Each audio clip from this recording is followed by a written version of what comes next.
That's why I edit. So, yeah, I was like, you know what? I'll just quit using I'll just run my mouth and people can start back over. Plus, I'm socially anxious, so there's usually like a gap or two where I'm like umming someone to death, and I like to edit those out. Yeah, I get it. I do. The more I do it, and I did a Toastmasters class where you try to learn how to public speak. Well, they don't try to. They teach you how to public speak, and one of the things is you have to get up there and talk, and they count how many uhs and ahs and all that. I would lose every battle in that one. I know it's tough. I want to do it again now that I've gotten better at public speaking or just talking. But I actually originally did it because I got a promotion at work and I became a sales manager, and I had to get up and lead sales meetings. And, you're looking at 20 of your coworkers that you weren't equal. You're their boss, and the last thing you want to do is then be able to find anything to nitpick you on.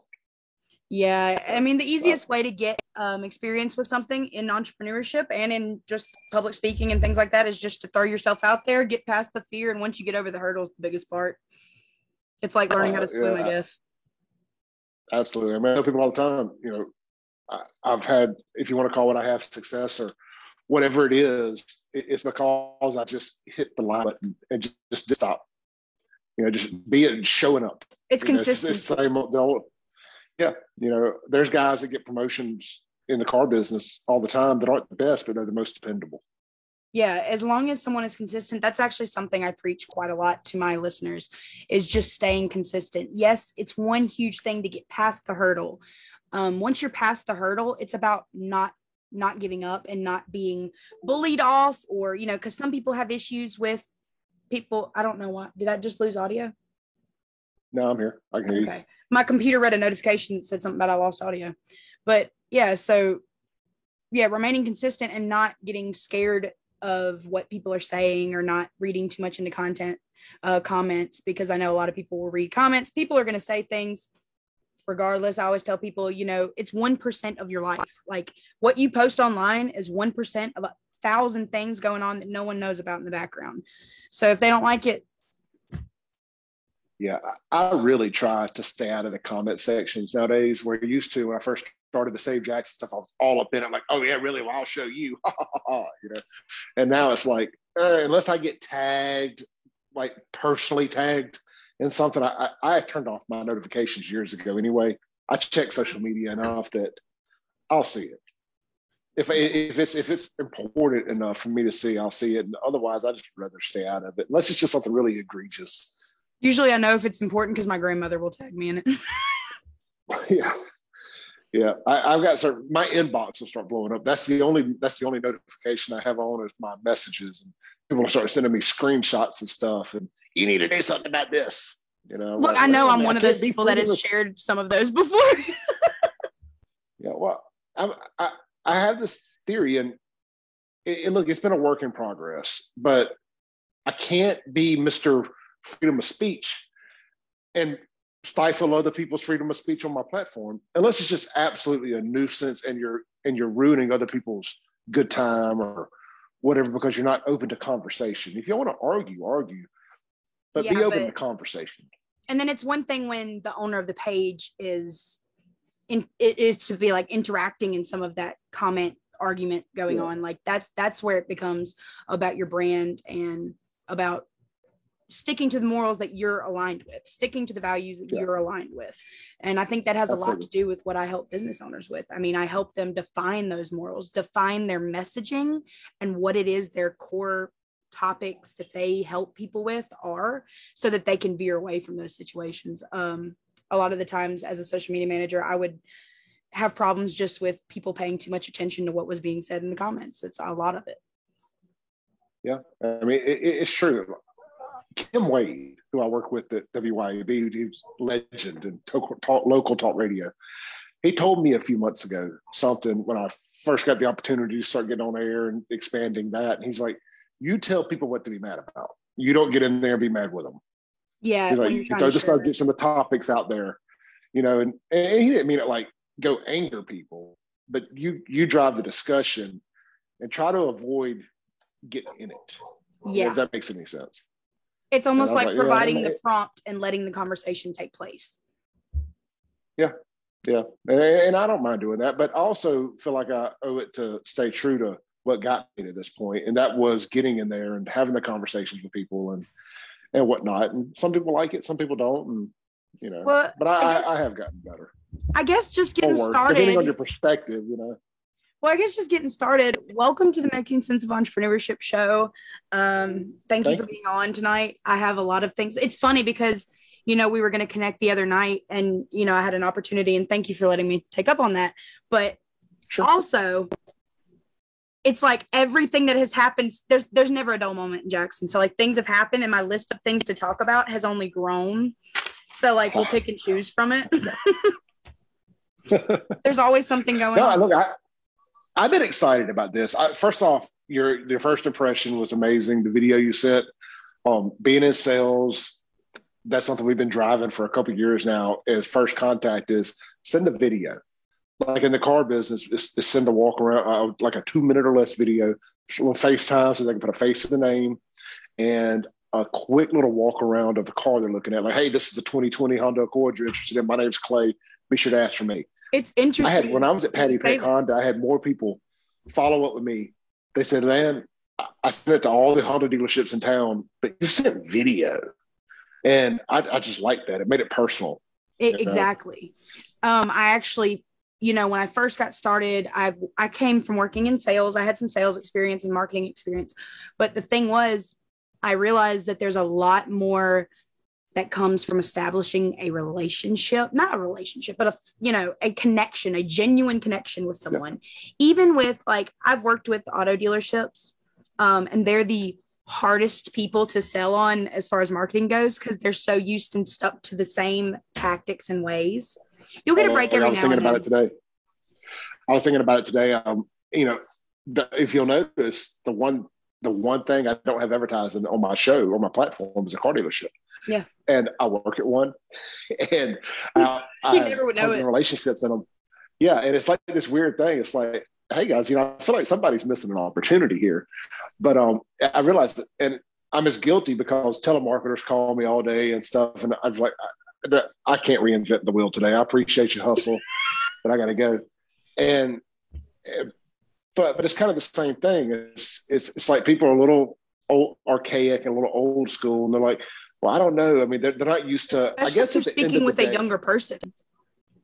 Yeah. And I also think at the end of the day, what I'm doing is kind of more like along the influencer line. Yeah. If you're just looking at it from a social media branding thing. And it's like, do we understand how influencers work in Central Mississippi just yet, depending on who I'm trying to sell that to? I think some people do. Like I had a meeting, and I know you got questions, and we'll get to them. No, I mean, that's kind of how I style the podcast anyway. I just have a conversation. Yeah, I love that. And that's what I try to do as well. I got lucky and got to do a tour of the Edison Walthall Lofts. Well, it was more so the federal courthouse, which is tied into the Edison Walthall Lofts downtown with Sonny, the head developer in that deal. And he was just telling me like their marketing plan was to hook up with young, attractive men, women, whatever, but influencers, and use local influencers to push their social media side of things. I'm like, man, it's really refreshing to hear somebody actively do that here locally. So it's starting to. What kind of kicked it into gear, honestly, was this pandemic. Everyone that went from working the same brick and mortar styles most of them had to pivot into this online space, which was where I got to really start sharing my expertise with people. And coming from Jackson, that even expanded locally, because we're such a small place, and the people that you most commonly find are not always open to new ideas. Otherwise we'd have a lot more things going on here. Yeah, there's a lot to that. There's multiple layers. There's many people who want to do stuff here. Yeah, there's people that want to do stuff here. I get it. I hear it all the time. But it's just at the end of the day, there's this the crime numbers are what they are, and it scares the hell out of people. I don't think the thing that scares me is not the sheer amount of what's going on. It's the sheer desensitization. Like the generation below ours, like my little brother and stuff, they cannot really grasp what they're hearing on the news. They don't understand how big of a deal it is because they're desensitized to it. It happens so often.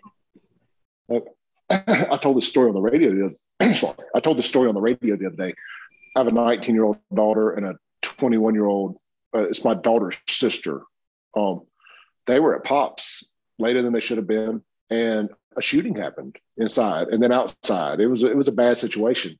But I've been telling them, look, it's no knock on Pops. It just is what it is in the Jackson market now. There's a lot of bad stuff going on, and y'all probably don't need to start your young partying careers at Pops. There's you need to sadly, there's nowhere in Jackson really that's good to go. That's safe it's not to go. I was joking around like, shouldn't y'all be going to Applebee's or something? But do we have one anymore? No, I don't even know. I think there's one in Clinton if they do. But I think there's one in Clinton. There's one in Clinton and one in Brandon. Yeah. There was one in Jackson. I think it's a Denny's now.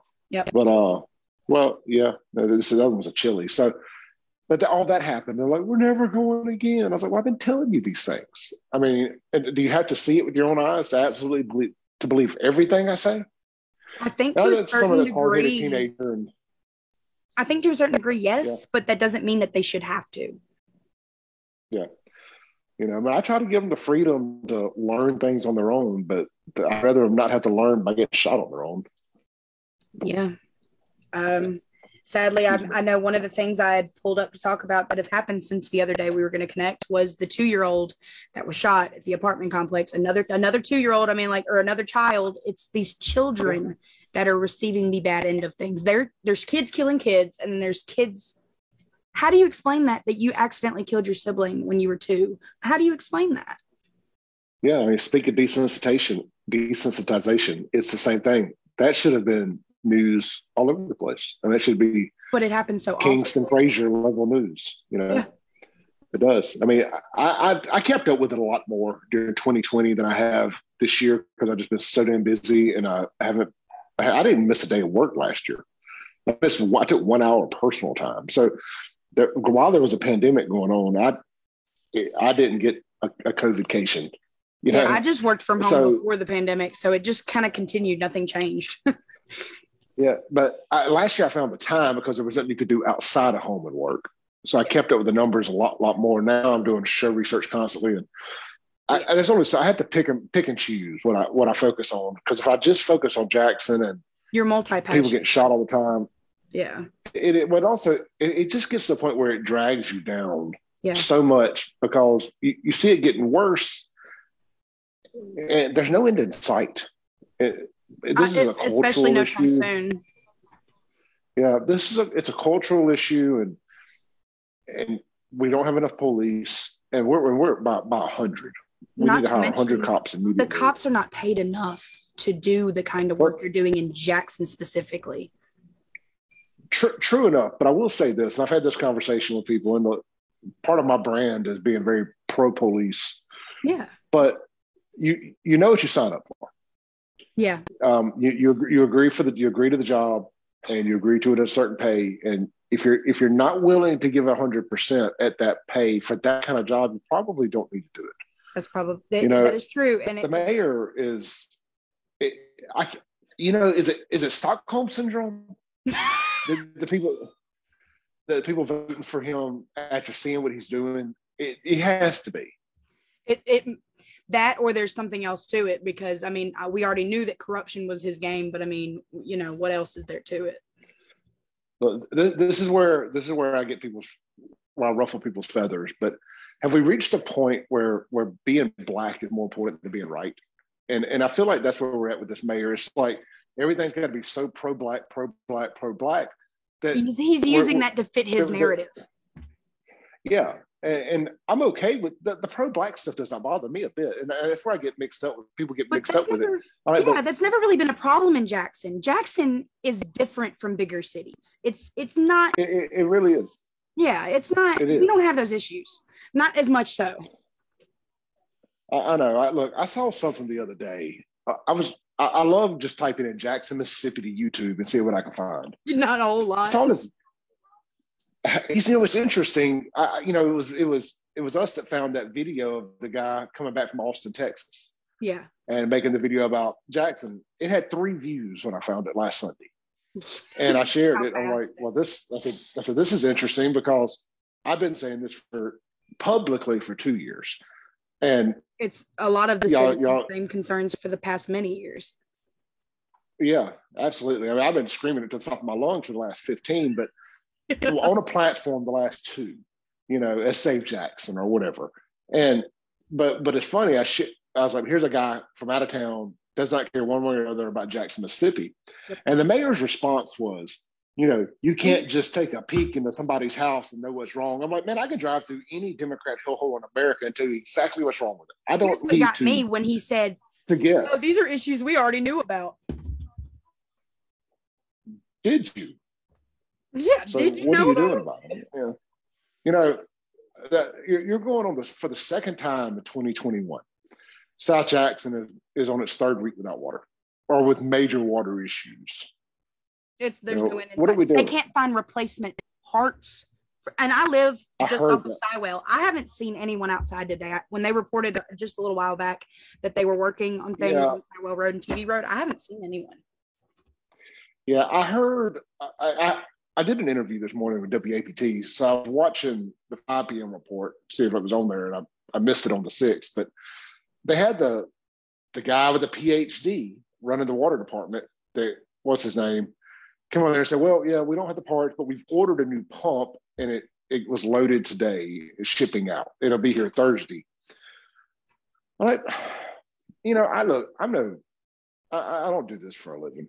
But when you run a major city, wouldn't it behoove you to have an extra pump somewhere? Yeah.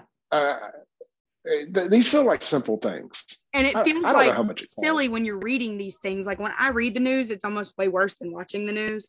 And sometimes I can't. But it's things that we, the reader or listener, are thinking about. We know damn well this is a question they should ask themselves. Well, yeah, look, when you read it, in my opinion, it makes it worse because somebody had the chance to read it out loud after they typed it and not say it. But they moved forward anyway. It's one thing if something's just a slip and you say it, but it's another thing when you type it. And that's really all you have to say because that's all there is to say. Yeah, I mean, it goes a long way. It's something else, man. I don't know. I'm glad I moved, but I hate that I had to. I really do. But I'm not. Look, as someone who was raised and raised in Jackson, it's so sad to see because, as a business owner, that's the only thing good I think that really is left for Jackson is people that genuinely love it, people that genuinely want to see Jackson get better, business owners that somehow trust in putting their money into their businesses and establishments throughout the city. And it makes it no easier when you actually have a passion for Jackson and there's just no end in sight. But yeah, look, I get it, man. And I meet with other local mayors on a regular. They're all pulling for Jackson. There's like Pearl isn't pulling for Jackson to fail. No. Like there's this like myth on social media. If you like jump in the comments and say like a WLBT post, it's like, oh, everybody just wants Jackson to fail. Nobody wants or needs Jackson to fail. Everybody needs the capital city to be successful. Yeah, I mean, well, honestly, what people keep saying it's got to hit rock bottom. I mean, if this ain't it, I don't know what is. I mean, exactly. We're there. So you can go straight up or sideways. I don't know anything further down. It's just anecdotal. When I connect with other people on these podcasts, initially I'll have like about 5 or 10 minutes. We just catch up beforehand. I've had people ask me, where are you from? From Jackson, Mississippi.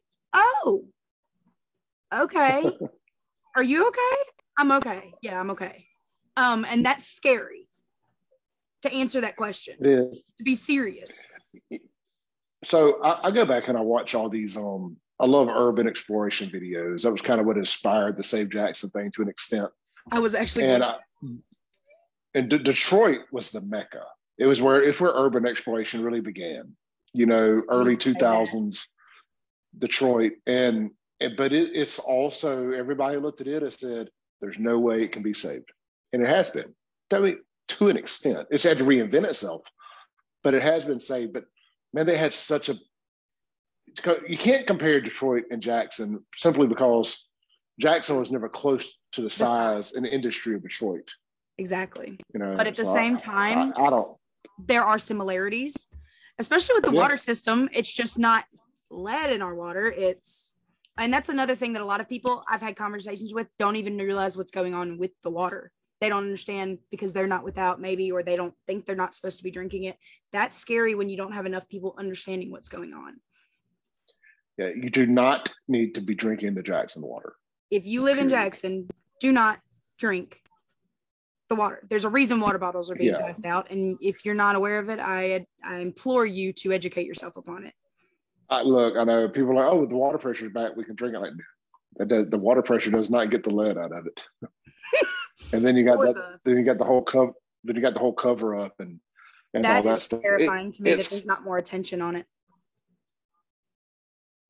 Well, the thing is, they've made this so about race that now if anybody criticizes anybody, they're racist, and nobody wants to be deemed a racist. And that's the scarlet letter. I help people in building their brand and their messaging, and a lot of that comes down to defining their values, but also learning about storytelling. We've been telling stories for thousands and thousands and thousands and thousands and thousands of years. The way that storytelling works is you pick the pieces that fit your narrative based upon the goal you're trying to reach. So when it comes down to it, I think people rely too heavily on someone to inform them of what it is they need to know about instead of just finding out for themselves. And that comes down to a lot of like the reason that people aren't in the polls voting when it came time to vote for the mayor. I don't believe that everyone got out there and voted. If I did, I'd be a fool. Well, you can look at the numbers and tell based on the amount of people that live here and how many that wouldn't even know when the election was. Less than 15,000 people, I think, got outvoted in the Democrat primary or in the primaries period. So I might be wrong on that, but it was incredibly low, because I think Chokwe ended up with like 11,000.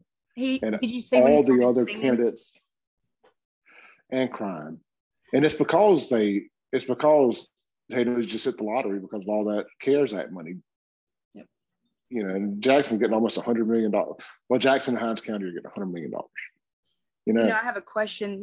Back during the pandemic, there was a report I saw on the news of the FBI auditing the Mississippi Department of Child Protective Services and some of their findings. And it was the one time I saw it broadcasted on the news, and I never saw anything else about it. I cannot find an article about it.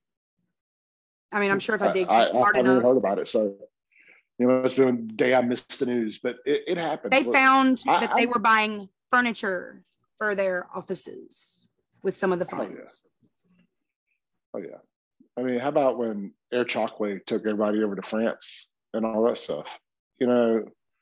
It's crazy. It's a lot of stuff going on. I'm very disappointed in Shad White. I'm so tired of seeing these little nickel and dime podunk Mississippi auditors or public works people that were taking cash and stuck a couple hundred in their pocket or whatever it is.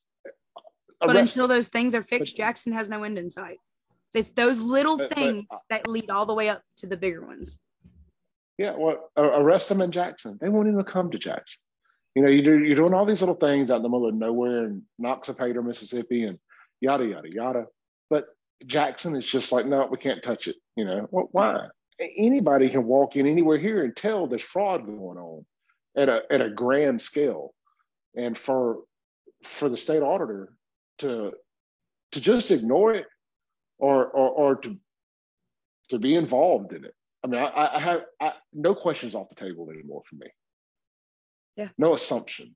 I mean, that's the other thing I've noticed too. If you're constantly going to ignore something, well, are you involved in it? Right. If you are you involved or turning the blind eye for someone else's benefit? People.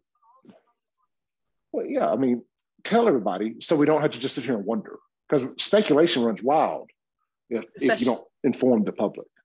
Well, especially like you've said just earlier, we are a smaller. When you think about it in terms of bigger cities, the issues that are going on in this smaller city, in these bigger cities, would have already been handled, would have already been pressed about so much because there's so many more people pressing about it, if that makes sense.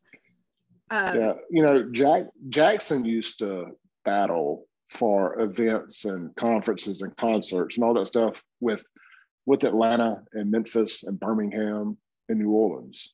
Now we're fighting with Monroe, Louisiana, who doesn't even have an arena. They have a 5,000 seat civic center type thing. And some of the events that happen here and it's the same thing that were supposed to happen will be canceled.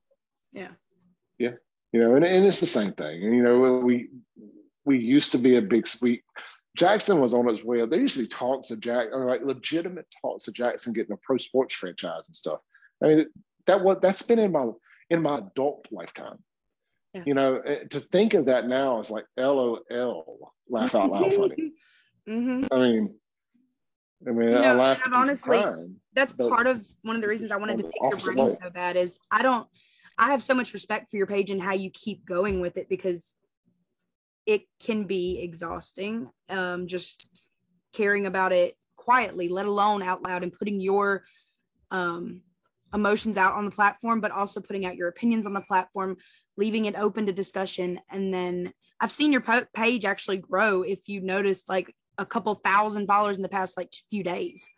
So people are listening, and I think what it comes down to is so people are listening. And it does. It's weird how it works. It goes in ebbs and flows. Like it took forever to get from like 25,000 to 30,000, but now it's just over the last few weeks it's exploded again.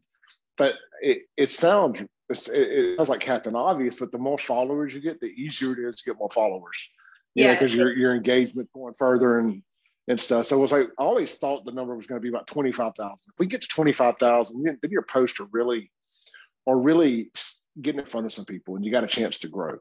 So, and a part of that is the consistency you show on your page. You are always posting. You're always present on the platforms. You have the show now that you do on the live radio station.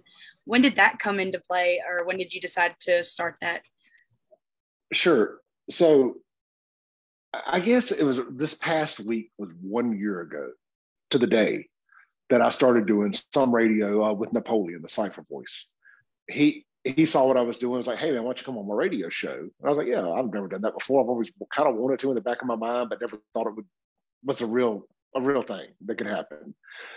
And I just decided I was going to start doing some stuff. And I got a logo made with the Jackson Uncensored. And it's basically my same logo I have now, but instead of Cled, which said Jackson Uncensored. And I just threw it out in the world. And I was like, you know what? I'm just going to start a podcast. I don't know what the hell I'm going to say, but if people want to open the door for you, sometimes you got to kick it down. And the same day I put that up, he invited me on his radio station. He's like, hey, man, why don't you come on my radio show? I'm like, funny how this works. So I did that, and it was very well received with both of our audiences. And we had a run of about 8 to 12 weeks. We were doing a 2-hour show every Sunday. And it was in the middle of summer. I was working 7 days a week at that point with the radio show. And I was like, man, I think he was doing the same thing. He was doing 2 shows a day, 6 days a week, 7 if you count that one. We were both just wow. It's like, hey, why don't we take a break on this? Yeah, I was like, why don't we take a break on this? It was so much BS last summer. I mean, we wrote it for all it was worth, and it just gets to a point where you got to hit the reset button. He wanted to grow. I wanted to grow. I wanted to grow a little differently. I love kind of like long form conversation where his stuff is very attack, and I love that because it fits his personality great. Yeah. But that's not necessarily my personality when it comes to verbalization. Yeah, and it doesn't come down to being very, very fulfilling as much as it does burn out after a while. Yeah, and like I say, I love watching him do it because he's really good at it.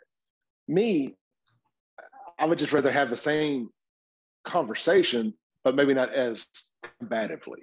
Yeah. And so I wanted to try something a little different. I didn't know what I was going to do, so I just started my own little internet show to try to learn how to talk and get better. And look, I had my days where I'd come on there and just hit play and like, rah!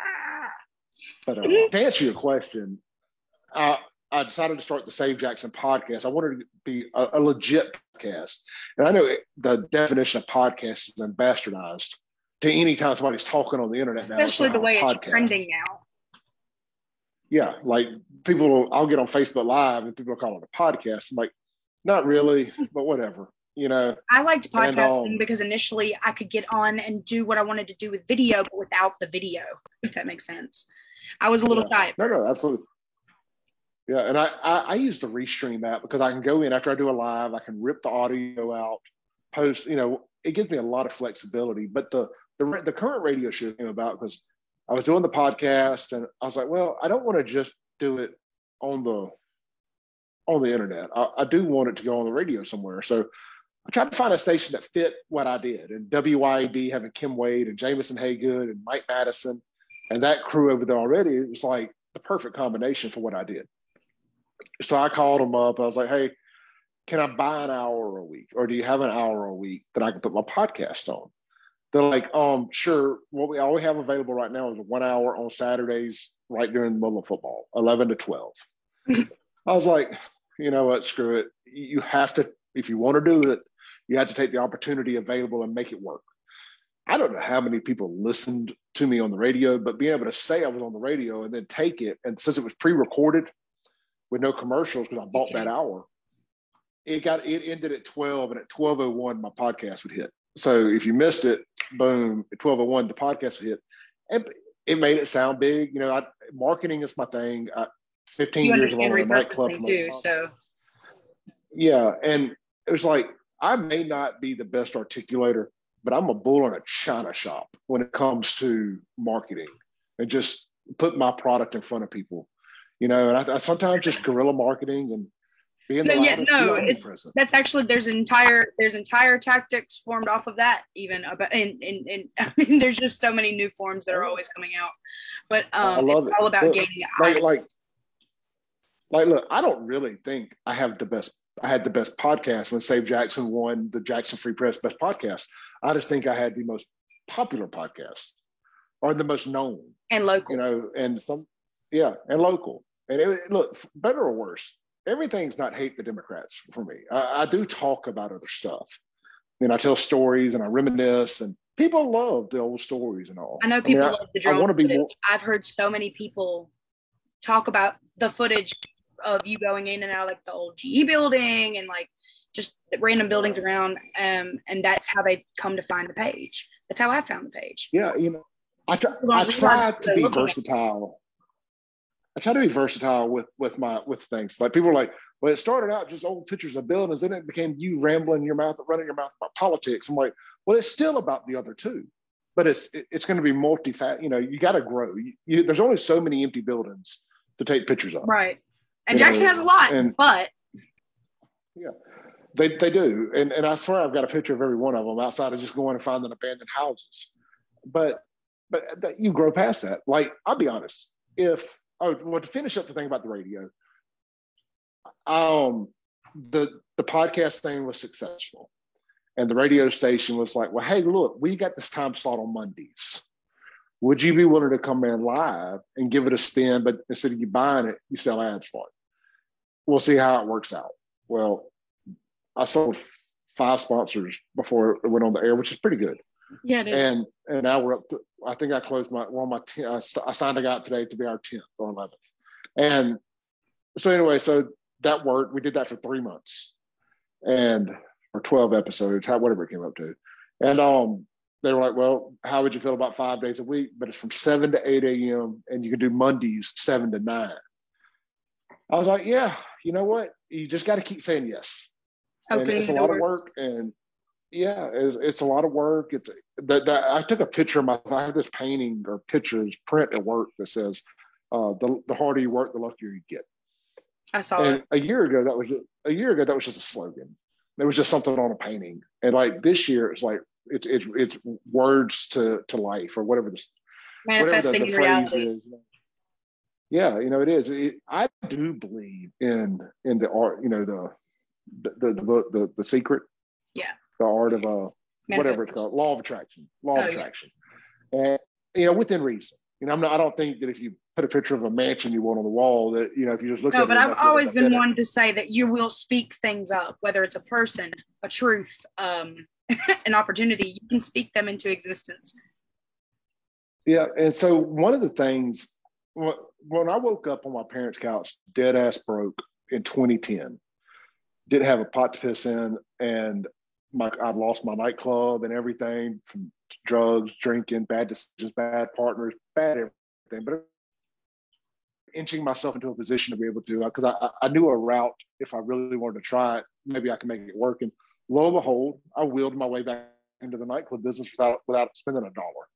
We did really good. We did a Kevin Gates concert and did 2,300 people on a Wednesday night. We opened, our grand opening was on New Year's Eve. We did about 1,500 people. We had a good 6-month run, got bogged down in some nonsense and arguing with other clubs and this, That's that, the South Street Live. Was that a yeah, that's that building. The night that the Kevin Gates concert happened was the night I checked into my rehab facility. Really? Really was. Yeah, I remember wanting to go very badly, but something better did take place that night. So yeah. So, you know, and I kind of fell back off the wagon some in that time period. And I realized, again, look no further than the mirror. And I was like, you know what? This is not for me. I'm 40. I'm almost 40 years old at this point. Let me ride off into the sunset. But at least this time I went out on my own, on my feet. You know what I mean? Yeah. I got it out of my system, and I'm glad I did it, because I was in the hospital a year, about 6 months prior, thought I was going to die from diverticulitis. And ooh, there was at that moment I had that awakening. I was like, maybe, you know, I need to try some things that I've been putting off. And so again, that did take a lot out of me, just mentally and creatively. And one day I just started taking pictures of empty buildings on my lunch break by accident. Not by accident, but it wasn't planned, spontaneously.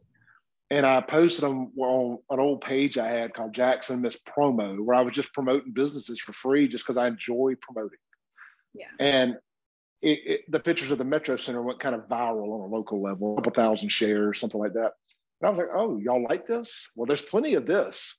We can do this. You know, it's funny because a lot of people that grew up in Jackson have long since moved, and they haven't seen what a lot of where you drive and look at, they don't even want to drive down to look at. So no, you know, and I didn't realize it was that bad, because I'm just there every day and I don't think about it. But I obviously, you know, people aren't coming over like they used to.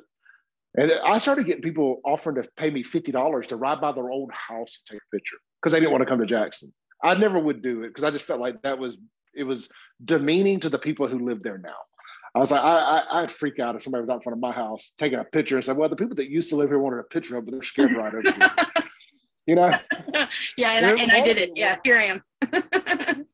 Yeah, there was a part of me that wanted the money, don't get me wrong, you know, but I was like, you know, I know people have this vision. I mean, I don't mind playing it up and being the bad guy. No, I implore you though on sticking to your alignment with your values. That is something that most people eventually give up on. And I always preach sticking to working with people that you're in alignment with, and also that you hang around. The energy you keep around you is going to determine how you feel ultimately and what you do. Yeah. I mean, look, man, the old saying about if you hang out with 3 millionaires, you got a good chance of becoming the fourth. You hang out with 4 broke dudes, you're going to be the fifth or whatever it is. Yeah. You are who you hang out with. And, you know, and I changed who I was hanging out with. I mean, I still got my core friends. There's friends that have been with me the whole way, that they're not the reason I was in a bad spot. But, you know, because of work and life and families and this, that, and the other, we just didn't hang out that much. But I was hanging out with some people who weren't really friends and stuff of that nature. And changed friends, changed everything. I met my wife, and you know, she was a huge part of all this. I mean, I don't want to undersell that at all, because if you don't have somebody supportive, she was riding with me, and she was watching when we were getting those really bad areas, taking pictures and doing video. I mean, what you don't see is her with a gun like behind me, watching to make sure nobody's like rolling up. Yeah. So I mean, Crystal's a huge part of what we do, and she's just not much of the being in front of the camera person. We tried it. I could tell she was uncomfortable. So, you know, plus the crazy people, like my infamous stalker, you know, have tried to drag her into stuff and this, that, and the other. So I'm like, you know what? It keeps her safe to be out of the limelight. Yeah. Yeah. Well, I don't mind it personally, because I've dealt with it being kind of in the public eye from all nightclubs from 25 years old and on, and working in them. My first job was working the door to Inez's on Bailey Avenue at 17 years old. Oh God. You know, so I was always in a front facing job. So I was used to it, you know, but there's people who don't do that, you know. It's incredibly important when you're doing something as draining as some of the things that you do, to have that support system behind you of someone that not just believing in you or believing in what you're doing, but also being there through the thick and the thin. my husband is that person for me as well. So that I mean, there's times that both of our families have been like, "You're crazy. What are you doing?" And I'm like, I'm committed at this point, crazy or not. And, it's worked out. I remember when this radio thing came out, this radio thing was not an easy sell to the rest of the family, because they're like, "You're taking more time away from your family to go do something else with this." I'm like, yeah, but this is going to, look, I love the people. This is a piece of the story that I'm weaving together with my life. Yes. Yeah. I love the people I work for, but at the end of the day, my goal is to work for myself. Yeah. And this is an opportunity to recapture what I gave up 10 years ago when the club thing didn't work. And this is that we all want an artistic outlet one way or another. For you, maybe doing podcasting like this.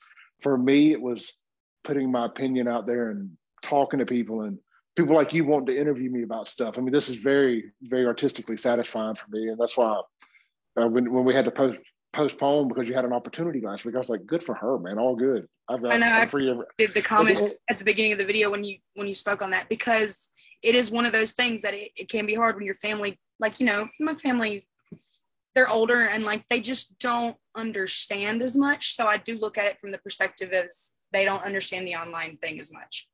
But it is hard when you have people telling you, like, what are you doing? Like, what are you doing? And then my dad goes back and listens to everything on, because the main reason I still put everything on YouTube, because I don't get a whole lot of love on YouTube. It's hard to grow on YouTube, especially with political opinions. Yeah, but there's a lot of fluff to cut. Well, that too, and YouTube just does. I'm monetized on there, and even being in their partner program, they still regurgitate a lot of it. Like if I post a video of drones and abandoned buildings, they push it to the moon. It does great. But my radio show stuff, but my dad, the reason I say all that, my dad, that's where he gets my content from. And he watches everything. Like sometimes he'll miss it 3 or 4 days in a row, but then he'll go binge listen. So then he'll call me. He's like, and he's my biggest critic, which I love. I love constructive criticism, because he's not like, you suck. He's like, you're getting better. You're hearing your words better. You could have tried. You sound more confident. Yeah. So I love that he listens. So the family aspect matters a lot, But you mentioned about family not understanding the online thing. Like my dad was so nervous when I went to do that first show in Napoleon, because Napoleon was such a lightning rod at that time. Yeah. And this is before the David Archie thing. But I mean, he was a lightning rod, very polarizing. And Dad was like, "Oh, I'm nervous. You're gonna get yourself in trouble. You know where you work, and this could be bad." I'm like, "I got this, man. It ain't that bad. I appreciate you caring, And then, look, it was touch and go. There was times where I'm like, "Oh, am I gonna have a job tomorrow?" Some of the things that we talked about. One of the biggest problems I think Jackson has is putting properties into the ownership of churches, and then I've talked about this in nauseum. And it taking it off tax rolls and nothing being done with it. And that's why. I mean, I think I read an article recently, and they were talking about Jackson being a hot spot to buy up real estate, and I was thinking, where?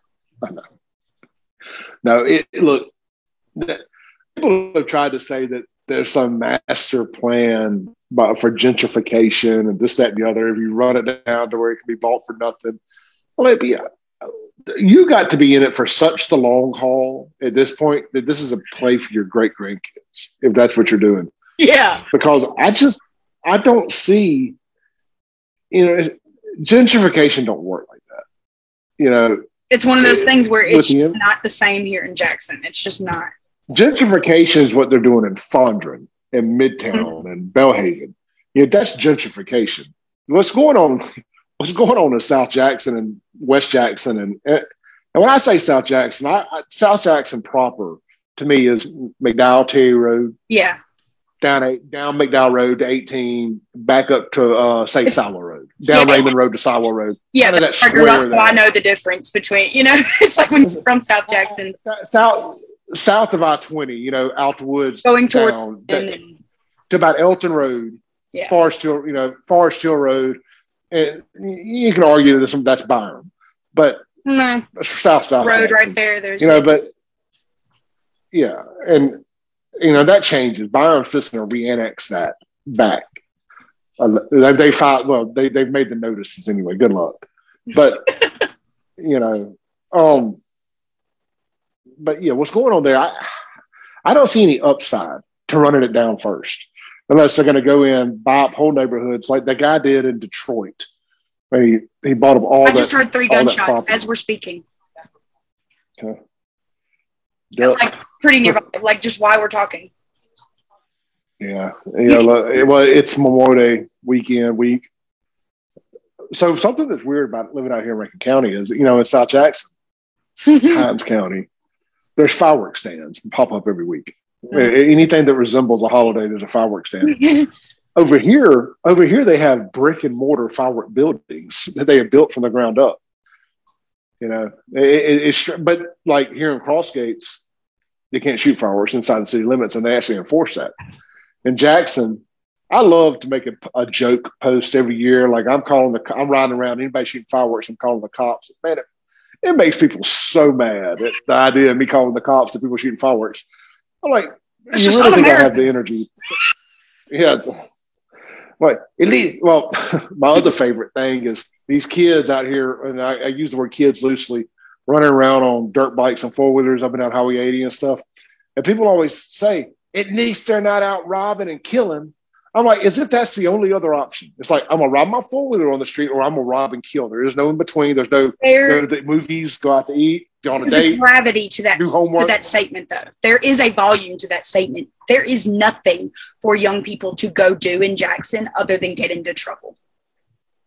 Nothing. Yeah, well, I mean, look, Pearl and Brandon and Madison and everywhere else connect directly to Jackson. Those kids aren't doing the same thing.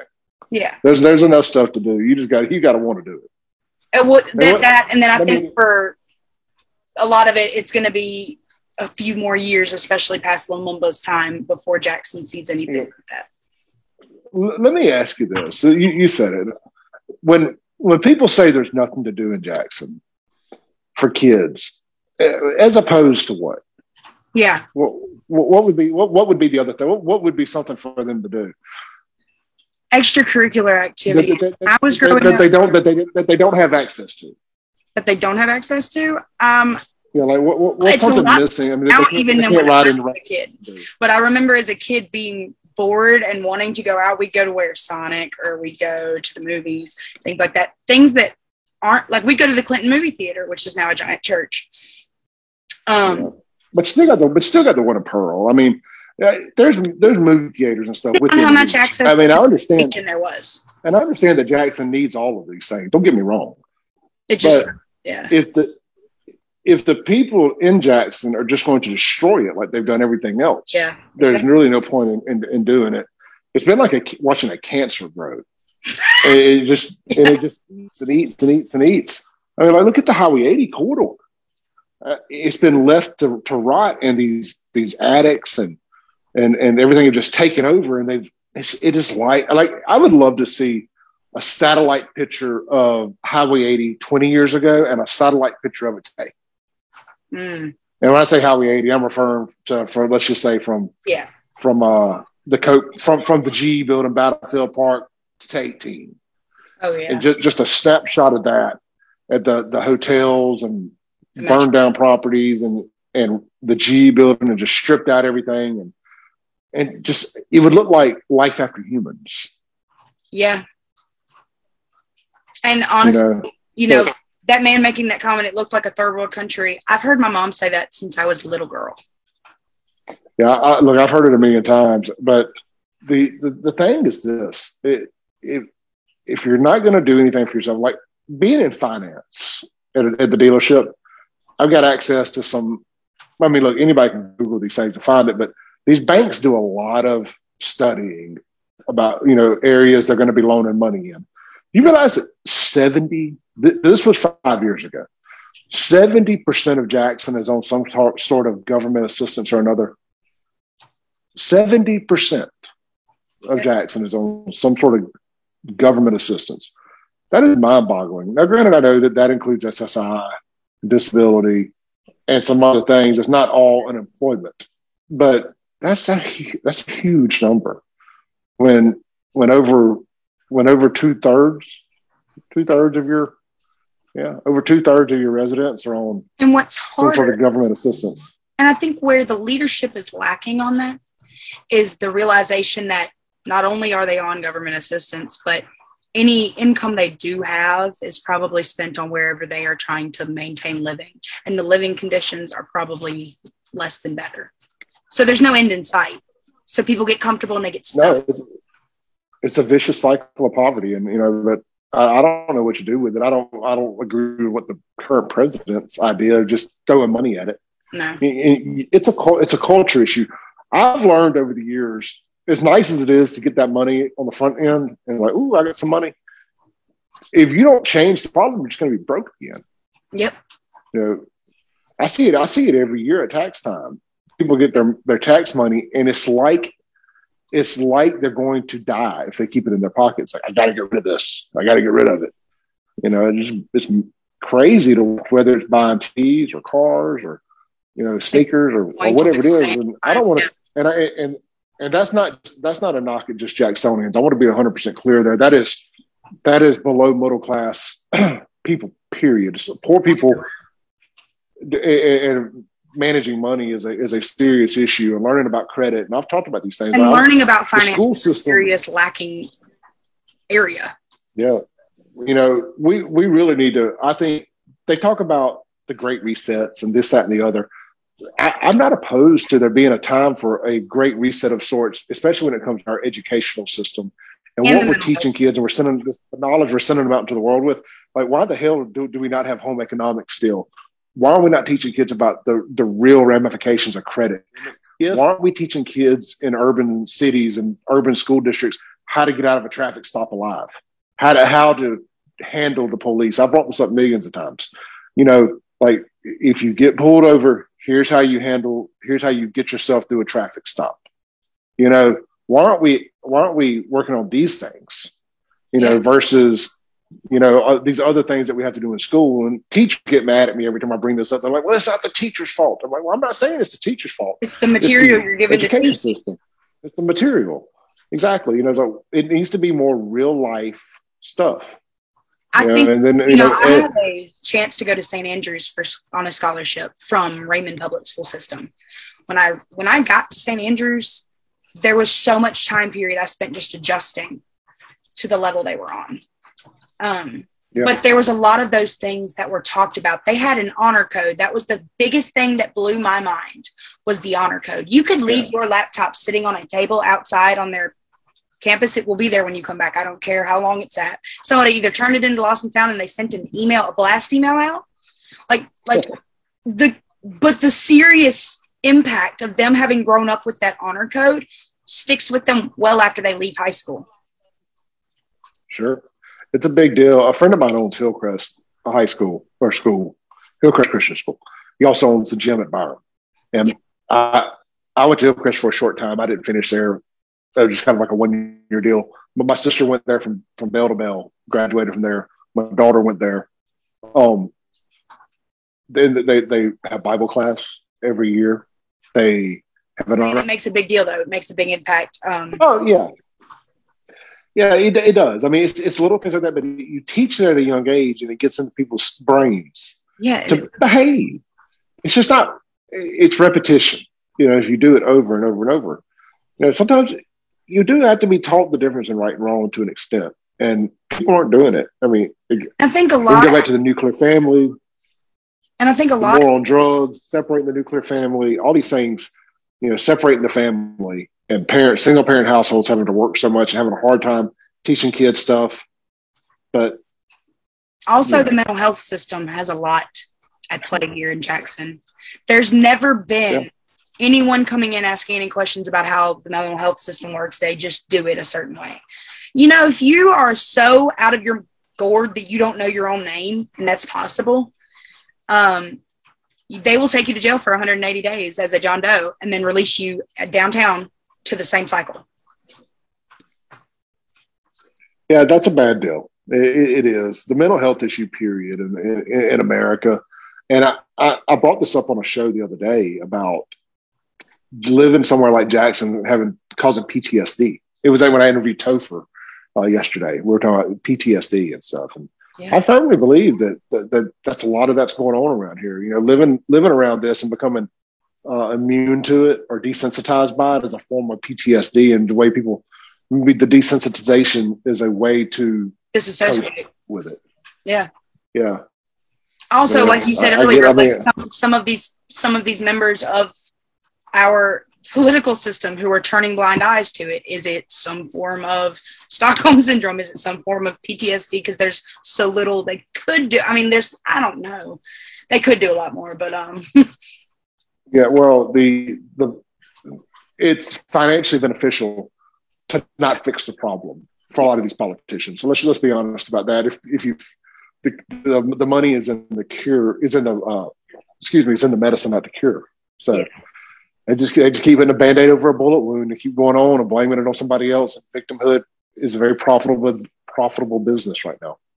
Yeah, I think everything you've just said about that puts it into summary. Literally in that short of a sentence. But the victimhood being profitable, it is. Victimhood has become a career, especially in Jackson, like especially for Jackson. Okay.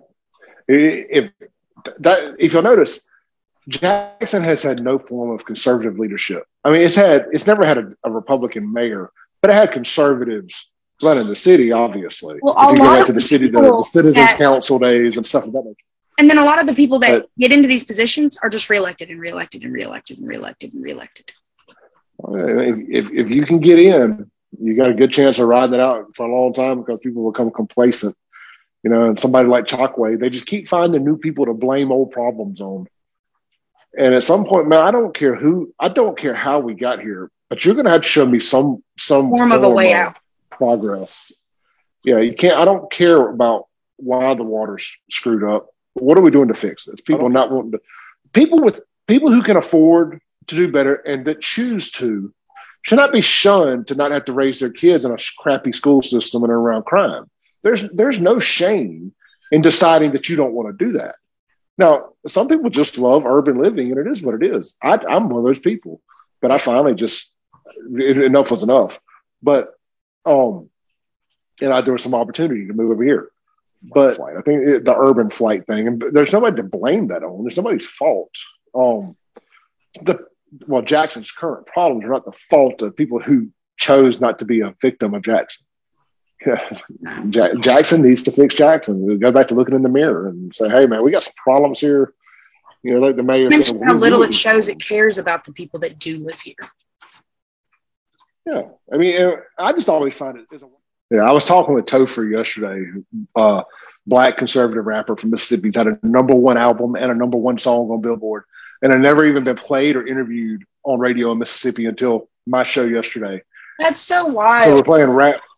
I know, isn't it? And he gave me a shout out for it today, and then he sent me a private message that goes, "Now stations are hollering at me. Thank you." I was like, "Hey, man, sometimes it just takes one, you know." I never thought it would be the white guy on the conservative talk radio station breaking a rap record. But hey, if it works, it works. And I guess I was going somewhere with that, but it's just being a conservative. In a blue, it's a red state, but when you live in a blue city, the red state thing is just a nightmare. Because it's just this constant dog chasing its tail of somebody else to blame problems on versus facing them. And what Save Jackson does promote a lot of the conversation about fixing the problems. It brings more attention to the fact that no one's asking what is the plan on the way out. It opens the door to that conversation even being had. People feel powerless when they feel like they can't even ask, or who would they ask? I think it kind of there's this myth doing so. There's this myth in Jackson called positive solution only, and that's people are feeling like that if you speak on anything, you're not allowed to acknowledge the problem unless you can tell everybody how to fix it. Well, bro, I'm not an elected official, nor do I work for the city of Jackson. I do know how to fix it, or at least stop the bleeding, because it's common sense. You're not even executing that. You know, how about just little things like start enforcing the code violations and laws on the books? You know, but little things. It's not hard. I don't get it, but you know, it'll eventually, somebody will have had enough, and the grown-ups will step in. I think the caption for your page says it all. I'm tired of Jackson's bullshit. Yeah, you know, that's why I did that the day I changed the name to Save Jackson. I did that headline, and I haven't changed it. It's just I can't think of anything better to say, you know. And then of course, people started attacking me. People I've been friends with for 20 years. Kamikaze. A lot of the guys in the local hip hop community, I refer to them as Woke Jackson now. You know, I immediately became a racist and all these other things. I'm like, well, was I racist? I got flyers of you playing my birthday party. You know, was I racist then, or were you just doing it for the money? I mean, it's easier when to did I become this than it used to be. Yeah. You know, like my Instagram thing is washed up has-been legend in my own mind, Saving Jackson. That comes down to staying out of the comment section. That comes from them talking about me. You know, it's like I one guy messaged me one time. He's like, is this, but before I'd really just come out as the person on the page, he was like, is this Clay Edwards, the failed business owner? I'm like, I don't know, man. Define failed. I mean, I ran a successful business for 15 years. It's small here. It's like by the time anything happened, someone has dug up an extensive record on you and fucking, excuse my language, but yeah. No, look, I say the F word so much that I forget. It makes more sense. It makes more sense than other words. I know. It's like it can mean so many things, and they all speak to me spiritually. You know? But yeah, you know, I was saying that on the show the other night. That little Insta kind of spontaneous live feed I did. I said, yeah, it's like it's funny. It's like on the radio, I can say anything I want about vaccines and COVID and race and this and that, and I don't get stifled at all. But I can't say I cannot say a cuss word. I got in trouble because a caller said shit the other day. The owner called me. He's like, she said shit on the radio. And I was like, I didn't even hear it. But then I get on social media and I can F you, blah, blah, blah, blah, blah. But I can't say anything about certain things about politics and vaccines and COVID and this, that, and the other. I'm like, oh man, you're picking and choose here. Like I tell people all the time, if you ever listen to me on the radio, like if you ever listen to me on the radio and I go silent for a second, I'm like, it's just terrible. That's normally where I'd be like, fuck. Yeah, looking for a word that makes more sense, and you can't find one that makes. I know. So I had to sit there, I had to pause for a second, like that's just terrible. This is not in alignment with my value for that word. Yeah. I know. I'm like, man, it's like the 1950s FCC hovering over me. You know, I honestly don't understand why it's still such a big deal. And I do and I don't, and I do and I don't. Because they're going to... I can make an argument for both. Yeah, exactly. If you got kids in the car, you know, like you need to be able to have a safe place where your kid, you know, you can listen to something with the expectation that kids aren't hearing certain things. Well, you know, they're going to hear it in other places. And if it's just a free-for-all. A lot of the times, I get parents. It. And this is where I honestly feel like I'm way more libertarian than conservative. Yeah. Is when it comes to freedom of speech and freedom of choice. And Mike Madison, that's got a show on our station from 9 to 11, used to be my boss at Rodeo's, big nightclub in Jackson years and years ago. And we didn't even know it. I ran into him at the radio station one day. And he's hardcore, legit libertarian, does not believe in the two-party system, hates it.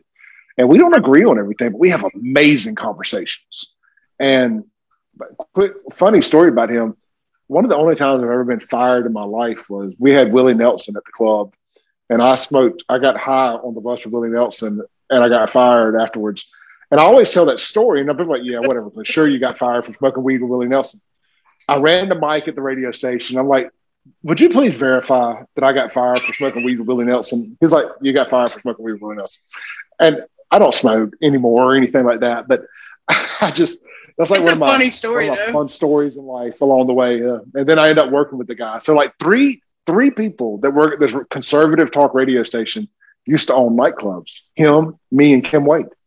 And so it's just like the owner was like, how did I end up with all these former nightclub owners that are mad conservatives? I don't know. I was like, I don't even know that I'm a conservative. I just towards those people that are in alignment with what you're thinking. It really is. You find your vibe finds your tribe, if that makes sense. Yeah, I like that. I like that a lot. Somebody, I guess the old saying is, when you're young, if you're not a liberal, you're heartless. If you're old and you're not a conservative, you're dumb. And the older I get, the more that makes sense. It's like, yeah, I get it. Yeah. I just, as life goes. That's true. But I know you have some more questions. Surely, I just keep talking and kind of taking up your time here. No, we're good. We've actually gone 20 minutes over just chatting. The hours. Yeah, that's fine, man. And it doesn't bother me. I like to be able to openly talk with my guests. Like, I try not to stick to a question and answer format because I really hate. I poured 2 beers in here, and I still got about a third of it left. So when this is empty, I'm done. But until then, we're good. So my bladder will have checked out. Yeah, it's time. Yeah. Part of when I started working from home, I started not working for myself. It was more like a quieted freelancer approach. And then I would also do customer service calls. And being on the other side of it, but like being expected to be seen on camera and stuff, like, oh my God, I started doing that because I was too socially anxious to work in some of the places I was working locally. And like, I was not going to continue working as a waitress. And, it's funny how being online, you're only seen from the neck up, but so much goes into that. Like, everyone around here, sure, when it was time for me to be on camera or for me to record, like, it's flip flops and gym shorts. I can assure you, I've gotten up before and accidentally caught my bottom half wearing like Nike shorts and the top of me have a blazer. Yeah. And you've seen a lot of that pop up over the last year, and I totally get it. Look, like, somebody came to me one time about like openly drinking and doing shots during the live feed, and they're like, "Y'all are crazy! I can't believe you're drinking on the live feed." I'm like, "It's a Sunday at home. What else would I be doing?" It's like, this is what we do live, and like be trying to talk about these things on live comfortably. Yeah, it was really tough at first. And I rarely drink when I do it anymore, but on a night like tonight, I'm like, I'm going to have a couple beers and relax a little, And I don't know. It's my brand. It's on brand for me. It's like have a couple cold beers. I need a beer sponsor too. I was thinking about that the other day. It's like, how do I not have a beer sponsor? Like I feel like I'm reinventing conservative talk radio in Jackson by not being like Super Talk and no knock on what they do. Like you said earlier about there not being so many like younger conservatives, and they're definitely not Black conservatives. It opens the door for it. No, because I think people get to see a different side. Like, I'm a guy that grew up in the hip hop era. Some mornings you catch me in full blown Ebonics mode, and some mornings you catch me in conservative mode. I don't listen to any talk or news stuff on the way to do the show. I listen to music. Because I figure if I haven't done all my research, if I don't know what I want to talk about when I go to bed, 2 things will happen. I'll either think of it after a good night's sleep, or I just won't. I'll throw something out there. But yeah. But I like to listen to music, and it really clears my head. It'll get me in a good spot. And between Crossgates and Flora, anywhere from 30 to 45 minutes, I can come up with something to fill an hour. And that's something I've gotten better at over the last couple of months. But I love listening to music. It opens me up, and it makes the show better. And people love, like I said earlier, people love the memory lane stuff, and listen to music on the way to work. It'll trigger a memory, and I'll come into work and talk about it, and people love that. I get the most reaction out of the memory lane stuff, but I don't want to just be a nostalgia act talking about memory lane. Because I want to talk about new things and new changes. Well, yeah, like a 20-year-old doesn't care about me cruising McDowell Road in the 90s, But, a 43-year-old is interested in that. So, but I don't even know what a lot of that, and you probably know what that. I was going to say, and you probably agree with me as far as you enjoying marketing.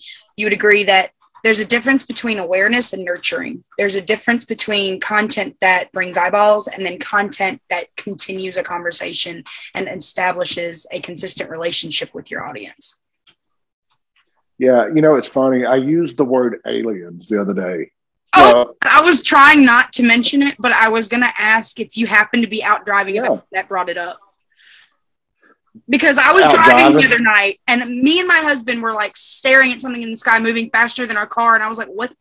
Okay, what is it? Okay, I'm just going to leave with that question. I'm just going to go home with that question. Well, we live over here by the airport now, so we see a lot of crazy things in the sky. I don't say it. I don't care what people think about me at this point in the game. I believe in aliens. I believe in ghosts. Oh, especially growing up. But I think it's very foolish and hard-headed to assume. Oh yeah, to assume that we're the only thing here, in this galaxy.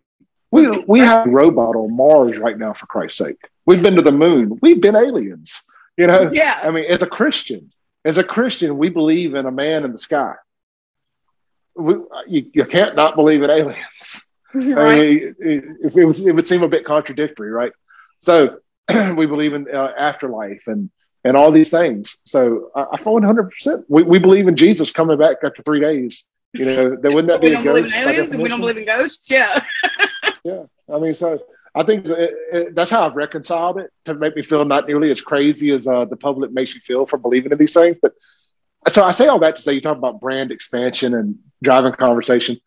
I got on this rant the other day about, but it must be aliens coming to Jackson and doing all this because nobody seems to take blame for it. It's like, well, it must just be aliens dumping all these illegal tires behind this abandoned hotel. Yeah, it's the little. Somebody had the audacity when I posted that picture the other day to say it was Photoshopped. I'm like, yeah, this is the one. This is the one. I said to myself, this will get them. I'll post this tire dump. I'll Photoshop these tires behind this abandoned, burned out hotel. And this will be what pushes people over the daily. I was like, come on, man. Like, somebody sent me, why they were even riding through there, I have no clue. But somebody else sent me that picture. And I was like, it's behind a burned out hotel that ain't even been cleaned up yet. But from a DEQ perspective, this feels bad. Like, I know that people are paying to have those tires hauled off. Because where I work, we pay to have tires hauled off. Yeah. It's like you have to charge that $2 or $3 a tire or pay or whatever. And why aren't they being taken to the proper place? Because somebody's getting paid to do it. Mm-hmm. And it's the second or third time in the last year that I've seen this situation. The GE building, it's been a tire dump also. And other things. This feels like an easy investigation. Check out the used tire shops. Find out who they're selling, who's hauling their tires off, and follow them one day. It's the addicts that are running up and down the street all day. Yeah, I mean, it's just a tire dump. Yeah, and they're going where they're. It's crazy to get towards with these things so they can get paid and do it. These are the little quality of life things that drive me batshit crazy. Yeah, it's just like, why can't if you just start fixing the little things? I say it all the time, and people act like I'm trying to find out who built the pyramids. That when you deliver them upon delivery, you can be paid then for having brought them to the right place. I mean, anything else. Yeah. Look, man, I just say, don't rob, don't steal, don't kill, and quit littering. God. If you'll just do those things, Jackson will save itself. You won't have to do nothing else. Don't rob, don't steal, don't kill, don't litter, and don't sell drugs. And teach your kids the same thing. Yeah, well, and live the life will take care of itself. Your kids to live one day. Yeah. People tell me all the time, be the change you want to see. Like, well, do you not want to see change? I mean, is this what you want to see? I mean, I think that's one of the problems about Jackson is a lot of people are just very content and comfortable with this kind of outlaw situation going on right there. Yeah. Everybody's just like, man, I'm getting away with just enough.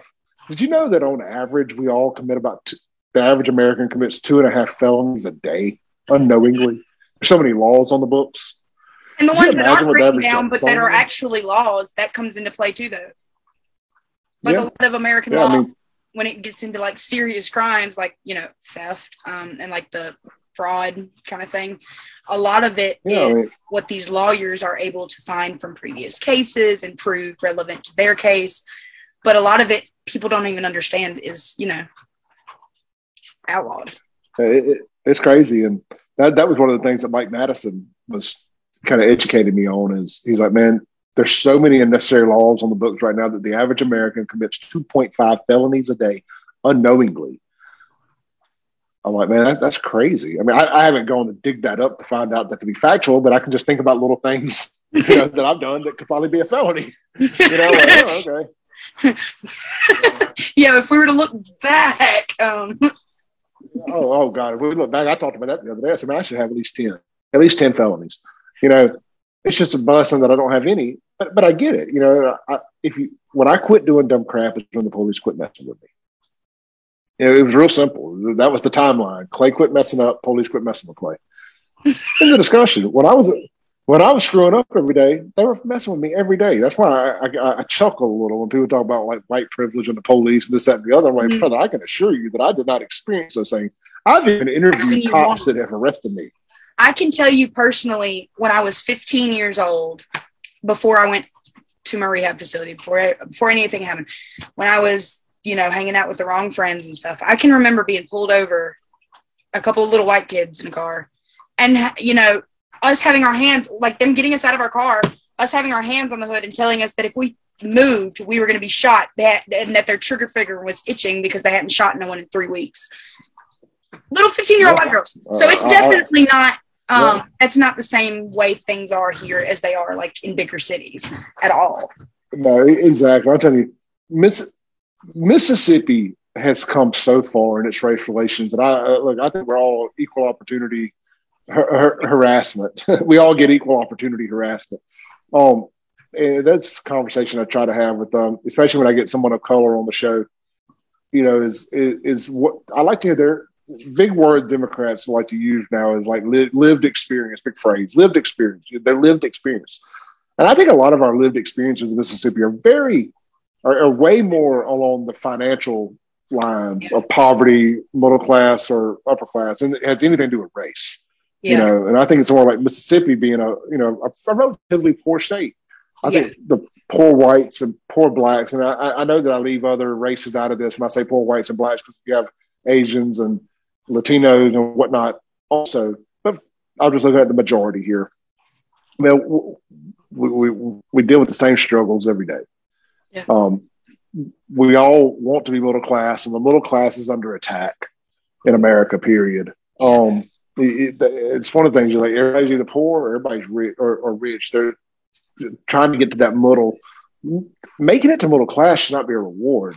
It should be a starting point, for a lot of people. And we should be able to go up from there. But you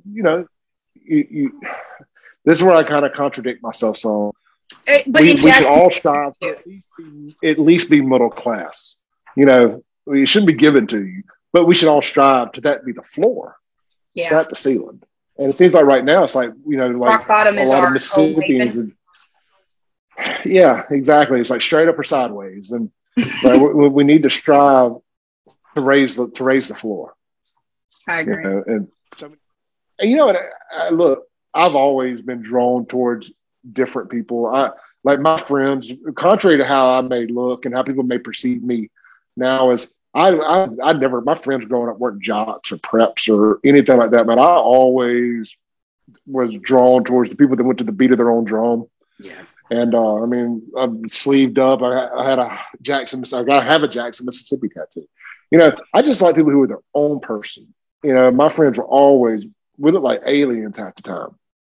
That's why I just really drawn towards different people. When I said I was socially anxious, didn't want to work places, a lot of that comes into the type of people that I want to be around. Like, there's not always such a great choice of friends, but the online community has opened so many doors for me not to be lonely anymore, if that makes sense. Yeah, sure. Because a lot of people I was going to run around with, we're going to be the reason that, When I was at my rock bottom, I had this little moment of clarity. My dad came in where I was living. It was a rough situation. But he came in where I was living and he slapped the shit out of me and woke me up. It's like, right now, pick it. It's us, it's your family, or it's this life. Right now, make your mind up. And in that moment, I'll go with y'all. And I didn't even go back. I left everything in that house, abandoned it. I burned a bridge with a friend of mine that I was renting it from. Because I left it in such bad shape. That would have been 2009 or 10. And, that was at the tail end of my club career and kind of what led me to losing everything. But I did get my sobriety. Yeah. And when you're finally, it happened fast. Yeah, I did. And, hindsight's 2020. It all worked out for the best. I mean, I couldn't have wrote a book to have found the happiness that I have right now, and being the grand finale of the book 10 years ago, and to be where I'm at now, knowing that I'm just really getting the chance to write the book is amazing. So I don't take it for granted. I'm tired. I don't get to spend the time with my family I want to. Different kind of tired. It is. It's a rewarding kind of tired. Like, I know I'm tired because I'm chasing a dream and I'm trying to do better for the family. I'm trying to make up for that 15 years that I kind of lost from drugs and having to rebuild my life at 30, around 35. When it comes down to it, building a personal brand, like you said before, it's funny how people go and try to dig something up on you. And, that's become relevant before for me, like me being scared to share what happened in the past in fear of not being able to grow past that mark it left on my personal brand. But I think that once you figure out where it fits into your life's narrative, you know how to tell it in a form of a chapter, if that makes sense. Yeah, it's like, I was just at the church I go to, we talk about, people go through seasons. And I was just the season I was going through. It was a long season. It was a rough one. It was multiple years. But, and it wasn't like I was constantly doing drugs, but it was partying and alcohol and it's the mindset one drug or another in that time period that can be very dangerous. It's the thoughts. And And I've learned that. I mean, look, there's a point in your recovery where you don't need to talk about it. It's like you don't want to own it. You don't want it to be a walk. You're just ready to be done with the conversation. Yeah, and I tried that when Hickory Ridge Baptist Church is where I go to in Florence. They started their Celebrate Recovery. I was one of the founding members of it, and as far as quite a few people off at one of their meetings before. Yeah, and I led one of the classes, and I realized that I was not well equipped to be that guy. I wasn't the one that was going to be able to sit down and hear your story and tell you how to handle your problems. And I passed that buck to somebody else. I'm like, man, I'm just saying that there was other guys in that meeting that were so much better at it than I was. I'm like, you need to be doing this, not me. Passion. I'm glad you're here, but here's your passion. Like, for me at that moment in time, it was taking me back to a dark place, that I didn't want to be at. Now it's different. Just 3 years later, it's different. Like, I can sit here and talk about it all night long. I know exactly what you mean. My testimony and not hiding anything, I'll talk about it, because once I saw that people were going to start trying to dig, once I became more out there and putting myself out there more, I saw people were going to try to dig up everything in my past they possibly could if they didn't like me. I said, let me just own everything. I'm not going to just like put it all out there one day like, this is everything I've ever done. But as it comes up, I just say, yeah, I did that. Yeah, what's up? On that, though. Here I am now, and I bounce back. How would you just create? Like, literally, if you were to create a video where you just rambled off every bad thing you've ever done, I mean, come on. I would choose. I would choose not to have a 4-day podcast on that topic. That's like one of the pieces of my life that I might share if it becomes relevant. But I understand what you mean about, like, it's not my pillar content. It's not my pillar passion to talk about it or hear about other people's experiences. Constantly to stay in that mindset. Yeah, like I in the context of this conversation, the recovery part is an important key to telling the story.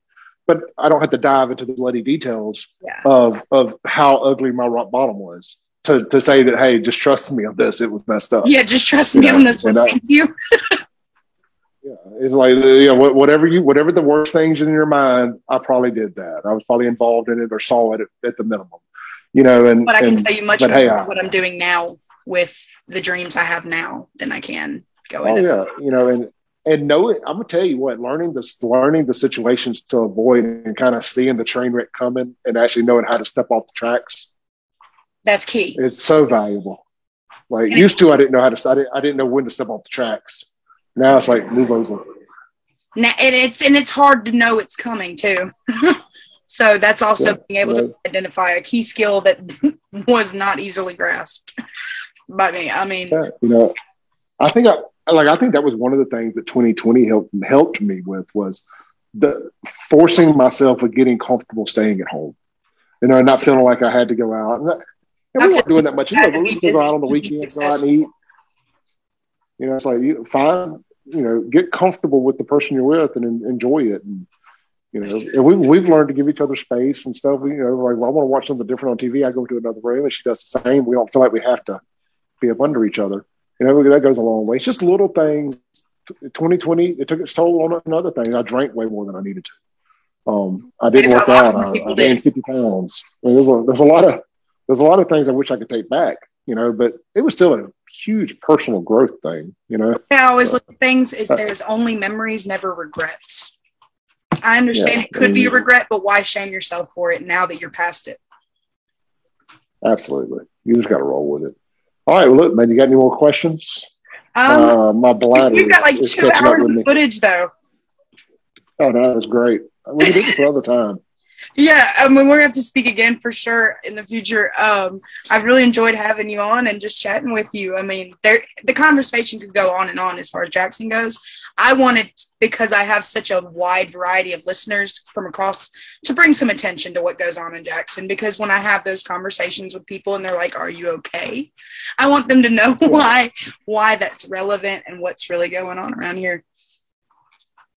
Yeah, well, I enjoyed it. It's fun to get to kind of be on the other side of it some and get to be asked questions and talk. It's almost share your story. For me to answer questions. Yeah, I like it because I've been wanting to put together my testimony, and not so much from a religious testimony perspective, but just my story. And I'm always asking other people's, and I kind of inject my story when need be. But to me and my husband were having a conversation right before me and you got on. We were talking about being a interviewer and never really being interviewed, and like, you share that when you're like relating to something, but like, it's different. Yeah. Well, I actually told CJ LeMaster, the WLBT, this. We talked some, and back a few months ago, I was like, we were just talking about our goals for the year, and I don't even know how the conversation came up, but I was like, I want to become the best interviewer, or maybe not the best interviewer, but I want to be the Joe Rogan of Jackson. I want to be like, when people want to tell their story, I want to be the first person they think of, like, hey, Clay, I want to come on your show and tell my story. That topic. Yeah. Just like I want to reach that point where people say, if Clay's interviewing them, I've never heard of them, but it's probably going to be interesting. So I want to see what they have to say, and I want to earn that. Probably already reached that from people. You've probably already reached that part, and I can tell you for sure. I know a lot of people who respect your page and respect your podcast and listen honestly because they've been in the darker side of situations, and it's enlightening just to hear from you.